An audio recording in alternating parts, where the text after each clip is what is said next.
أعوذ بالله من الشيطان الرجيم. بسم الله الرحمن الرحيم.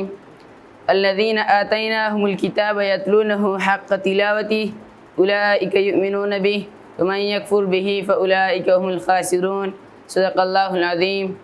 خلق مش كتاب ورکړی هذا كتاب داس تلاوت کوي چې څرنګه د کتاب تلاوت کولو حق ده او کچیر د حق ادا نه کو به دا خلق خسارې مندون کې دي. اوس دوم فعل ماضی مجهول. فعل ماضی مجهول والمر صرف یو وزن ویلا فعله. هر فعل ماضی مجهوله چې آی واحد پر اسم لري آی په دغه وزن باندې راځي فعله.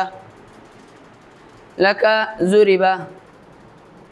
اوس چې کوم کار کوونکی معلوم هغه ته وایي فاعل او چې کوم کار کوونکی معلوم نه هغه پر موږ نایب فاعل استعمالو او دا نایب فاعل به همیشه د لپاره مفعول په دې باندې استعمالوي مفعول باندې مرفوع وي.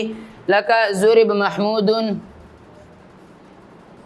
محمود ما راګیا او چې کوم فاعل موجودي هغه هم نایب فاعل